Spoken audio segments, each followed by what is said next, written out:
What's going on, hooligans? It's your boy M Speed, and I'm gonna go ahead, since there's so much interest on the Scx24 build. I'm gonna go ahead and dive right into it and get into a few things that I ran into, a few things that were trouble, basically how I fitted it up, and let you guys take a closer look at it. And hopefully you guys come up with some cool ideas, maybe some new mounting ideas, maybe even some new model ideas for you. Look, it's right there. Boop. It's right there on the workbench. Let me go ahead and get you guys flipped around and on the tripod, and then I'll go over some stuff with you guys. Hopefully you guys can come up with a cool idea like me, or maybe your own little setup. Okay, guys. So what I did was, first off, this thing did pretty awesome on its maiden little voyage out at the little meet that we did. I'm pretty excited about that. As you can see, I went over the headlights.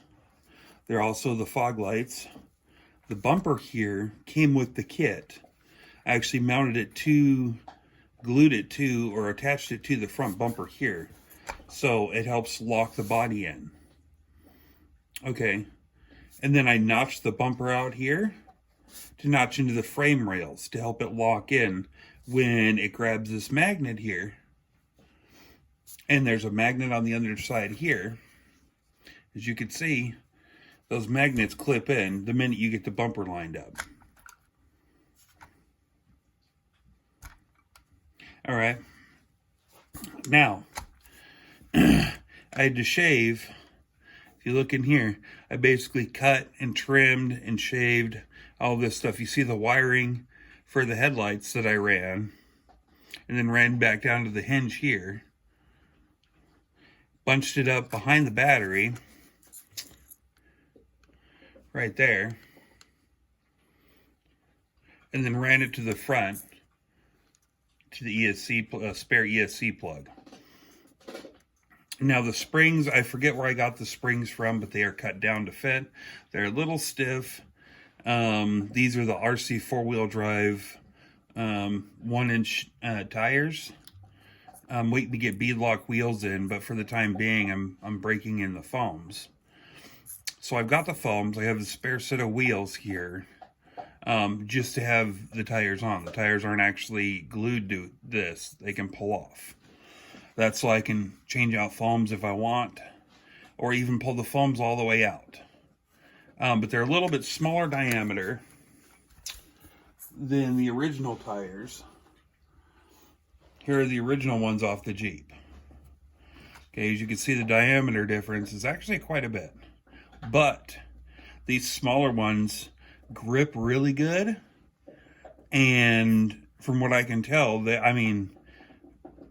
perform awesome, and they, as far as size go, there's way more scale than these things. Those things don't look scale at all. These look way more scale. Let me see here. Oh yeah, on the back, as you can see, I used the stock axial mount for the Jeep. Okay, so you can basically, and I just punched holes in the tailgate and then screwed it into the hinge mount that goes factory on the Jeep. And then the bolts that I used were actually extra bolts that I had for 2 of them, and then another extra 2 bolts were from the diff covers that I swapped out because there were longer bolts that I wanted to use.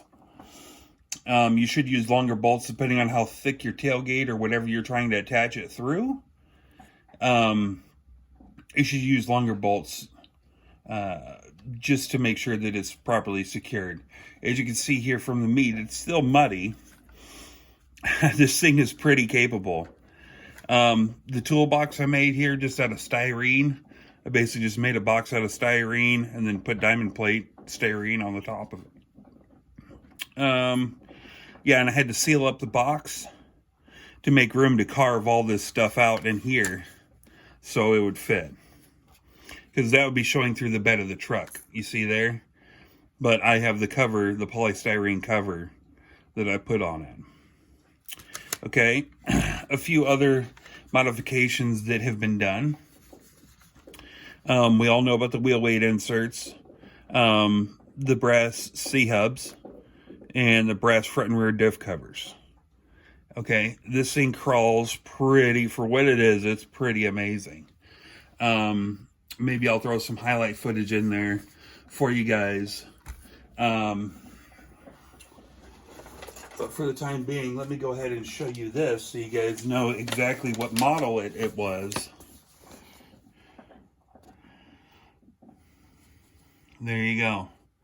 And I'll also put some time lapse in here of the actual work that I did, finishing everything up. And then the paint that I used was Cummins Red.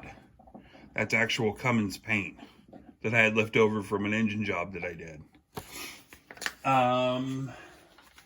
Anyways, guys, that pretty much wraps up the Scx24 build so far. That's the updates on it, and I'm pretty excited with how this thing turned out. The wheel wells don't line up exactly, but I still think it looks pretty good. Anyways, guys, until next time, keep it motorfied.